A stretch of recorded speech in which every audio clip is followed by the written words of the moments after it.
एक बार गौतम बुद्ध ने अपने शिष्यों को एक पौधे के पास बुलाया और उन्हें कहा, यह पौधा बड़ा ही खास है।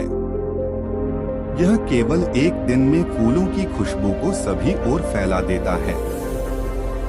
इसका रहस्य यह है कि यह बिना दुख और पीड़ा के जीने की कला को जानता है।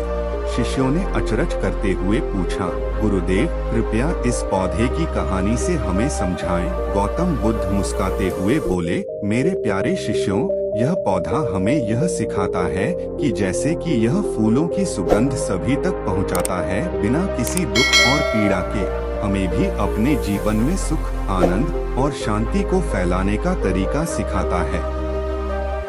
वे जारी रखते हैं, दुख और संयम जीवन का अविभाज्य अंग है। जब हम अपने मन को संयमित करके दुख के अनुभव से परे उठते हैं, तब हम खुशी, समृद्धि और आनंद के फूलों की खुशबू को दूसरों के साथ साझा कर सकते हैं। यह सुनकर शिष्यों के मन में प्रशांति का एक ऊर्जा उद्यत हुई। वे समय से पहले के सुखों और दुखों को छोड़कर वर्तमान की कीमत को समझने लगे। उन्होंने यह समझा कि वास्तविक सुख और सांत्वना मन की शांति में स्थित है और इसे दूसरों के साथ साझा करके ही बढ़ाया जा सकता है। इस कथा से स्पष्ट होता है कि जीवन में सुख और शांति का मार्ग हमारे अंदर ही निहित है।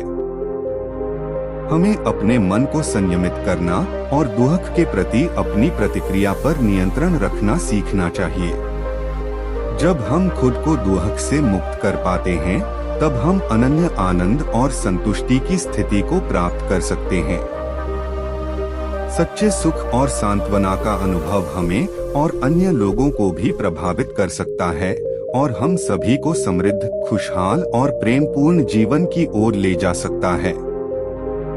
इस कथा से हमें यह भी सिखाया जाता है कि सच्चे महान व्यक्तित्व का निर्माण दूसरों के सहायता, प्रेम और करुणा के माध्यम से होता है।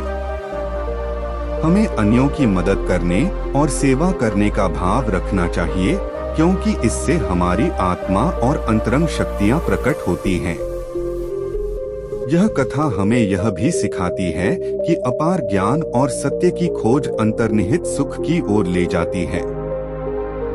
हमें अपने मन को शांत करके अपनी आंतरिक स्वभाव का अनुसरण करना चाहिए, जो हमें असली खुशी, प्रकाश और मुक्ति की प्राप्ति में मदद करता है। यही वह मार्ग है जो हमें आधिकारिक आनंद और आत्मानुभव की ओर ले जाता है। इस कथा के द्वारा हमें यह उपदेश मिलता है कि हमें अपने जीवन में संतुष्टि, स्वार्थहीनता और दयाशीलता के गुणों को प्रशंसा करना चाहिए। इन गुणों के द्वारा हम अपने आसपास के माहौल को प्रभावित कर सकते हैं और एक उज्ज्वल, प्रेरित और संतुष्ट जीवन जी सकते हैं। इस प्रेरणादायक कथा को सुनकर हमें अपने जीवन में सकारात्मकता, समरसता और समय पर आत्मविश्वास बढ़ाने की प्रेरणा मिलती है। यह हमें यह सिखाती है कि हमारा आत्मा असीम शक्ति का संचार कर सकता है और हम जीवन के चुनौतियों का सामना करने में सक्षम हैं। इस प्रकार गौतम बुद्ध की इस प्रेरणादायक कथा ने हमें समझाया है कि सुख, शांति और सत्य की खोज में हमें अपने मन को संयमित रखना, दूसरों की सेवा करना और आंतरिक ज्ञान का अनुसरण करना चाहिए। मैं आशा करता हूँ कि यह कथा आपको प्रेरणा दे और आपको जीवन में सुख, शांति और समृद्धि की प्राप्ति के लिए प्रेरित करें। ध्यान और आत्म साधना के माध्यम से आप आपके अंदर छिपी प्राकृतिक शक्तियों को जागृत कर सकते हैं और एक सत्य संगत और पूर्णता भरी जीवन जी सकते हैं।